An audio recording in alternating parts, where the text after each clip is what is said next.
Bab 1189. Jangan ganggu mereka. Daniel memperingatkan dengan keras. Tapi, Anda, Ryan ingin mengatakan sesuatu, tapi menelannya kembali. Dia tahu, jika Daniel sudah memutuskan, siapapun tidak akan bisa membujuknya. Aku bisa merasakannya. Perlahan-lahan membaik. Daniel memejamkan matanya lagi. Suaranya serak dan rendah. Mungkin setelah beberapa saat akan pulih. Tapi proses pengobatannya terlalu menyakitkan. Ryan sangat khawatir. Seperti masuk ke dalam kobaran api. Mereka memberitahuku, pada saat itu, Tracy juga diobati seperti ini. Daniel teringat kejadian saat itu dan masih merasa bersalah. Kondisinya lebih parah. Dia lebih menderita daripada aku. Dan dia bisa bertahan. Kenapa aku tidak bisa? Namun, pengobatannya hanya berperan sebagian. Kemudian, tabib dewa yang benar-benar bisa menstabilkan kondisinya. Lagi pula masih ada gejala sisa.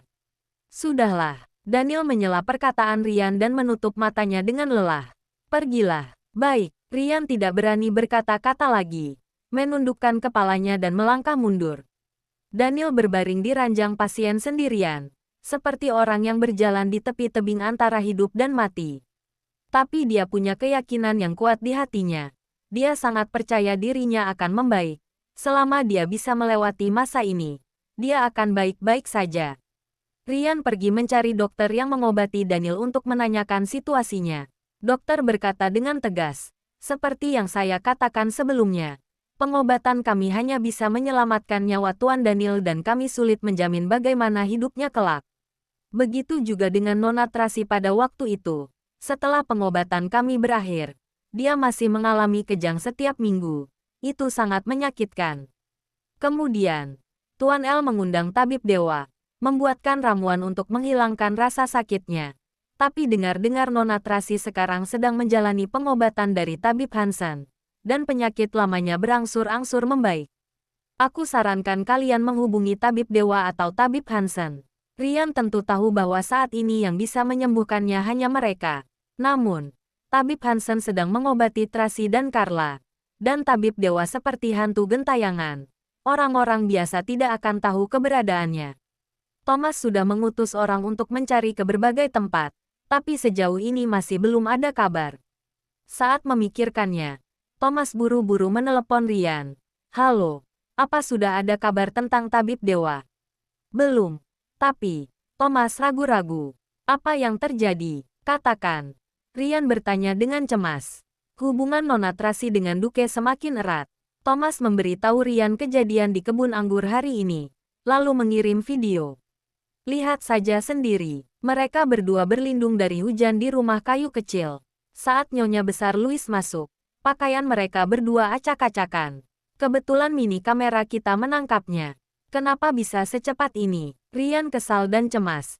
Jangan sampai Tuan Daniel tahu. Jika dia melihatnya, dia tidak akan bisa bertahan. Maksudku juga begitu. Thomas menghela napas. Beberapa hari ini aku menyelinap ke kebun. Diam-diam mengawasi Nona Tracy, Carlos dan Carla.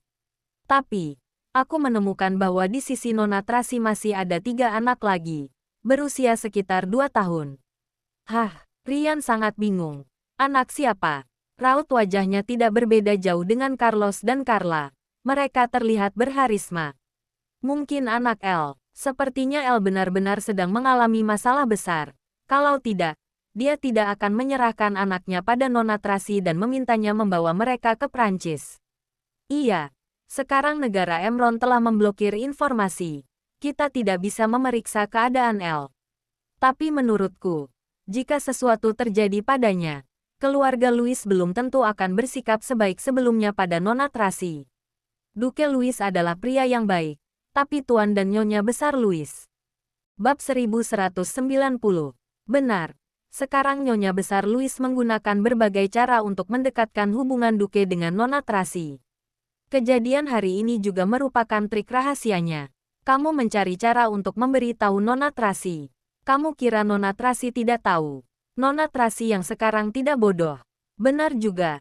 Situasi saat ini sangat rumit. Mungkin Nona Tracy punya kesulitannya sendiri. Kita jangan terlalu banyak ikut campur. Pastikan keselamatan Carlos dan Carla saja. Aku tahu. Kamu jaga Tuan Daniel baik-baik. Jangan biarkan dia tahu situasi di sini. Jika dia bertanya, kamu harus mencari alasan. Mengerti. Setelah menutup telepon, Ryan menjadi khawatir. Tapi sekarang dia tidak bisa berbuat apa-apa.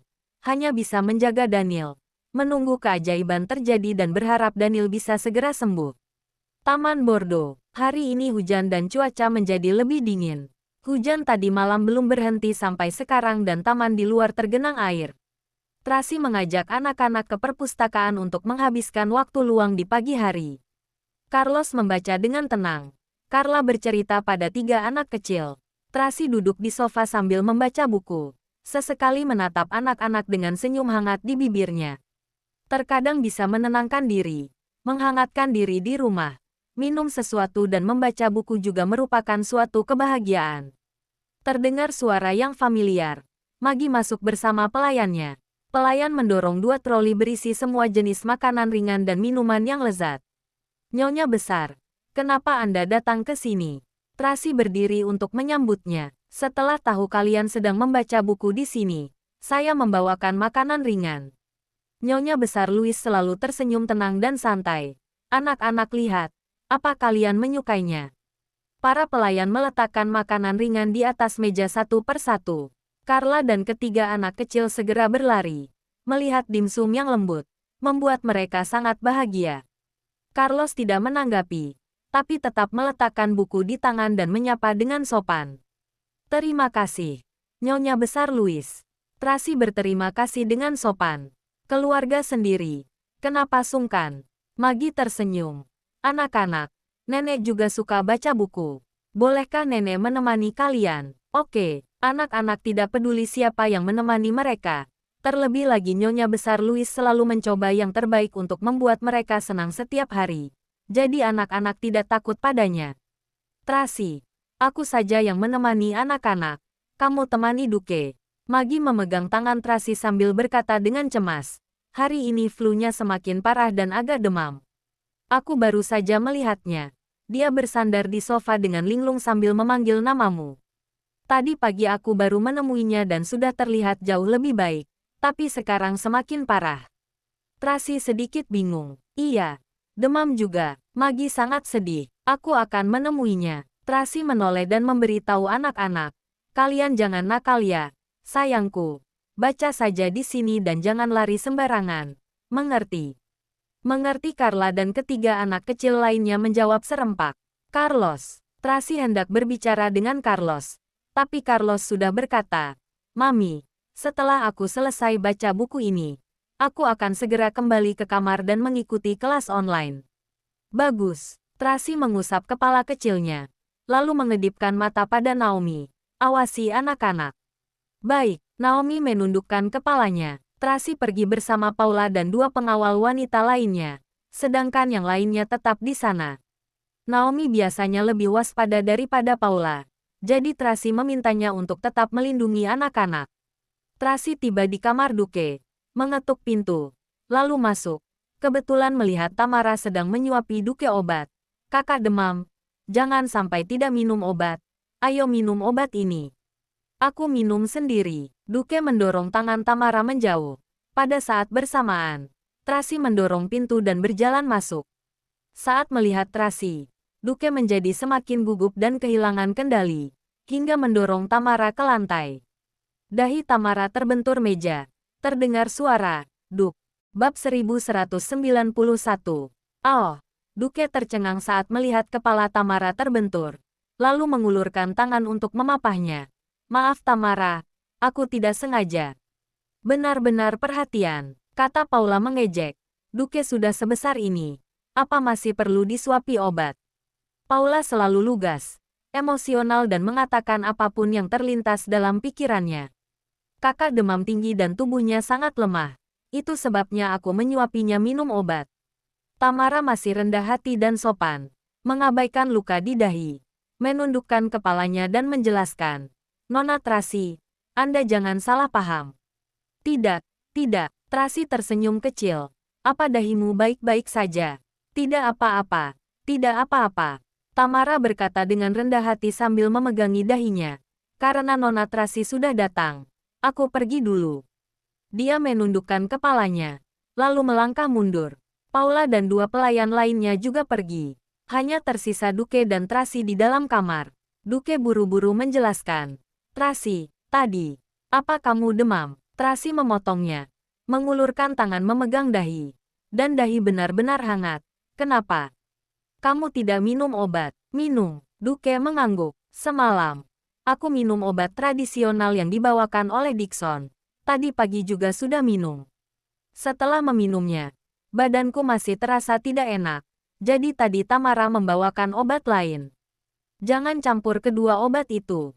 Tracy melihat obat di atas meja sambil mengerutkan kening. Gantilah pakaianmu. Aku akan membawamu menemui Tabib Hansen. Setengah jam yang lalu, Tabib Hansen sudah datang dan memeriksaku. Duke agak dilema. Saat itu, ibuku juga ada dan mereka berdua berdiskusi. Kemudian, ibuku mengatakan tubuhku lebih cocok dengan obat modern. Jadi, baiklah, Tracy tidak dapat berkata-kata. Tapi dia juga bisa mengerti. Cara berpikirnya berbeda. Bisa dimengerti. Dengarkan Nyonya Besar. Apa menurutmu Tabib Hansen akan marah? Duke agak risih. Tadi aku ingin minta maaf dan menjelaskan. Tapi dia bilang, dia harus meracik obat, lalu pergi dengan tergesa-gesa. Tidak apa-apa. Temperamennya tidak seburuk itu. Tracy tersenyum kecil. Karena Nyonya Besar sudah menyiapkan obat modern untukmu, maka kamu harus meminumnya tepat waktu dan istirahat dengan baik. Setelah menasehatinya, Tracy hendak pergi. Tracy, Duke buru-buru memegang tangannya. Apa kamu bisa menemaniku? Tracy hendak menolak, tapi melihat penampilan Duke yang pucat, lemah dan lemas, dia agak tidak tega. Baiklah, aku akan menemanimu sebentar.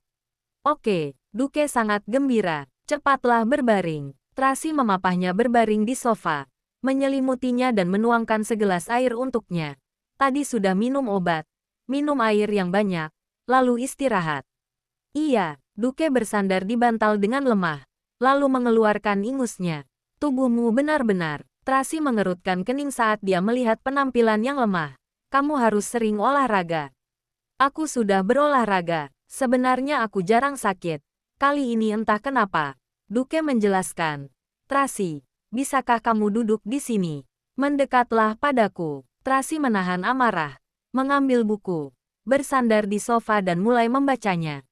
Duke sedikit kecewa, tapi dia sudah sangat senang bisa melihatnya. Tanpa sadar, Duke tertidur. Tracy meletakkan buku, menyelimutinya dan hendak keluar. Pada saat ini, dia menyadari bahwa pintu tidak bisa dibuka. Dia mengerutkan kening dan mencoba memutar gagang pintu beberapa kali, tapi tetap tidak bisa dibuka.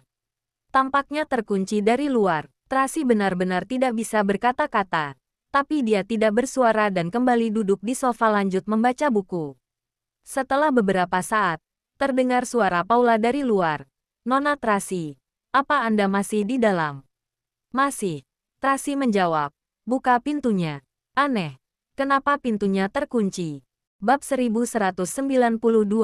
Saat Paula hendak membuka pintu, ia menemukan bahwa pintunya terkunci. Amarahnya ingin meledak. Tapi Naomi datang menghentikan tepat pada waktunya dan bertanya dengan bingung. Mengapa pintu bisa terkunci dari luar? Iya kan? Aku baru pergi sebentar dan setelah kembali, menemukan pintunya sudah terkunci. Paula lebih mudah emosi. Pasti ada orang yang sengaja. Mungkin kamu tidak sengaja menguncinya saat keluar, kata pelayan Magi. Apa maksudmu? Maksudmu kita sendiri yang menguncinya. Amarah Paula tiba-tiba meledak. Kita semua ada di luar. Lalu siapa yang menguncinya? Pelayan itu berkata dengan percaya diri. Kamu, sudahlah. Naomi menghentikan Paula dan berkata sambil tersenyum. Tolong kalian buka pintunya. Kakak ini jauh lebih berkelas. Pelayan itu menatap Paula dengan dingin. Membuka pintu dan dengan hormat menundukkan kepala kepada Tracy. Nona Tracy, maaf. Duke sedang tidur. Jangan bangunkan dia. Setelah mengatakan hal itu, Tracy pun pergi. Pada saat ini, Magi baru saja keluar dari perpustakaan bersama anak-anak dan memanggil Tracy dari lantai bawah. Tracy, ayo kita makan siang bersama. Oke, aku ganti pakaian dulu, lalu turun. Tracy tetap dengan senyuman. Sama sekali tidak ada emosi yang terkandung di dalamnya. Di belakangnya, kedua pelayan itu memperhatikan, lalu menghela napas lega. Setelah kembali ke kamar, Paula tidak bisa menahan diri untuk tidak mengeluh. Pasti pelayan Nyonya Besar Louis yang mengunci pintu itu. Dan mereka malah memfitnah orang lain. Tidak masuk akal. Kapan kamu bisa mengubah emosimu itu? Naomi mengerutkan kening sambil mengingatkan. Kamu tidak percaya padaku. Paula merasa sangat kesal. Bukannya aku tidak percaya padamu. Menghadapi persoalan harus tetap tenang. Apakah berguna jika membuat keributan? Naomi menjelaskan dengan sabar. Seharusnya kita memberitahu Nyonya Besar Louis, lalu menghukum para pelayan itu. Ujar Paula tidak puas. Apa kamu pikir? Mereka akan berani melakukannya sendiri. Tidak ada yang menyuruh mereka. Naomi tersenyum. Paula tertegun sejenak. Lalu dengan cepat tersadar kembali.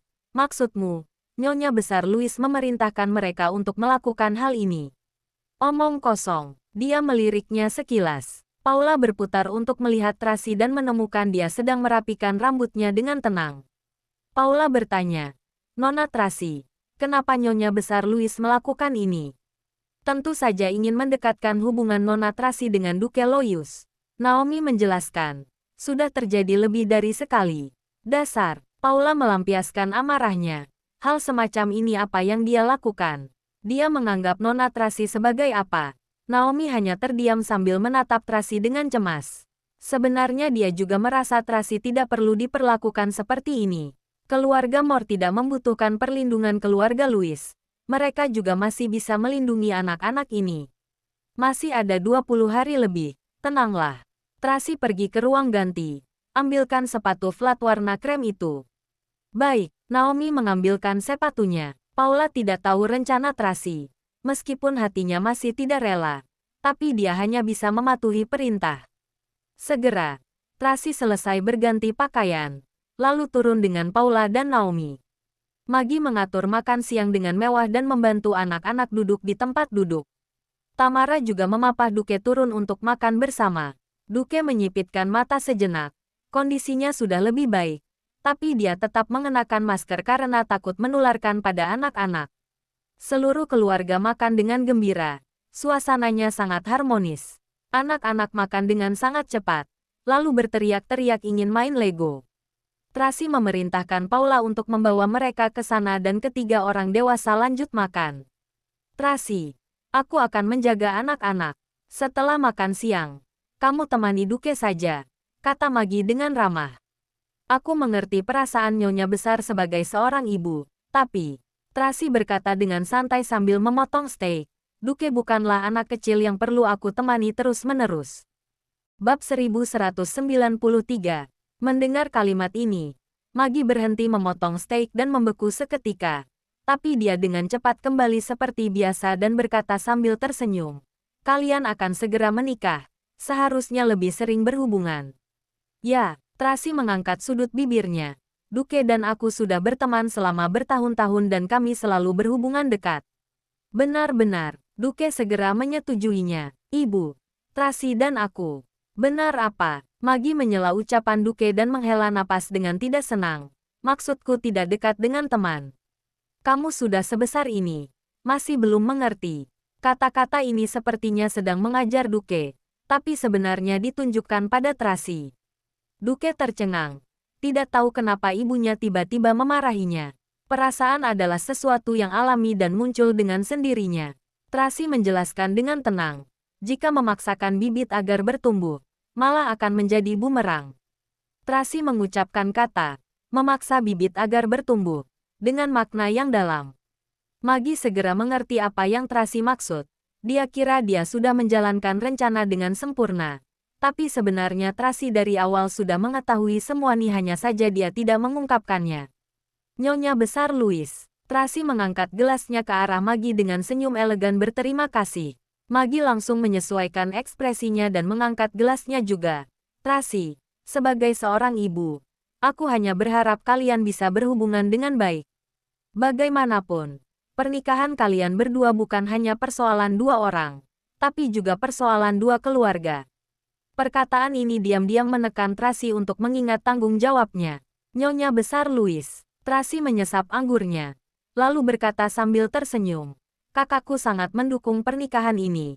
Karena dia merasa Duke adalah pria yang sederhana, tulus dan jujur. Orang yang layak dipercaya. Tentu saja, Maggie tersenyum puas. Demi menjaga kita, dia mengutus semua asistennya yang paling cakap ke sini. Tracy melanjutkan. Anda tidak tahu kan? Jeff adalah tangan kanan kakakku. Mendengar kalimat ini, Maggie tercengang. Jika demikian, berarti dia tahu semua yang terjadi di sini. Akhir-akhir ini kakakku sibuk. Aku tidak berani mengganggunya dan nanti aku harus minta maaf padanya. Tracy berkata dengan malu. Aku berjanji padanya untuk merawat ketiga anak dengan baik.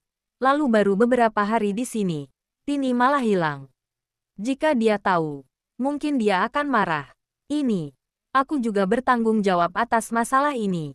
Maggie mulai agak panik. Perkataan Tracy dengan jelas gambaran bahwa tidak hanya Tracy yang bisa melihat trik yang dia mainkan di belakangnya, tapi bahkan Lorenzo juga mengetahuinya. Orangku yang tidak becus, tidak ada hubungannya dengan Nyonya besar. Tracy segera berkata, lagi pula, itu hanya ketidaksengajaan. Untungnya tidak berbahaya. Kelak jangan sampai terjadi lagi. Tidak akan. Aku sudah meningkatkan penjagaan dan keamanan, serta memasang CCTV. Hal seperti itu tidak akan terjadi lagi. Duke menjelaskan dengan cepat. Duke benar, Maggie menambahkan. Aku juga memberitahu pelayan-pelayanku. Lain kali harus lebih waspada saat menemani anak-anak bermain dan menjaga keselamatan mereka. Terima kasih. Tracy mengangkat sudut bibirnya. Aku sudah selesai makan dan siap-siap untuk berobat. Tracy meletakkan peralatan makannya. Lalu berkata kepada Duke. Duke, jangan lupa minum obatmu dan istirahatlah. Iya, Duke mengangguk. Tracy memberi hormat kepada Maggie. Lalu bangkit berdiri dan pergi. Maggie menatapnya dalam-dalam dengan tatapan rumit dan bingung. Ibu, aku juga kembali ke kamar. Duke juga pergi. Maggie akhirnya kehilangan kesabaran. Dia membanting gelas di atas meja dan pergi dengan marah. Tiba di kamar, Tamara berkata dengan suara rendah. Jangan melihat seseorang hanya dari penampilannya. Usia Nona Tracy masih muda. Tidak disangka bisa sehebat ini. Setiap perkataan yang dia ucapkan itu sedang memperingatkan kita. Jangan lupa like, comment, and subscribe ya. Terima kasih. Tunggu terus kelanjutannya.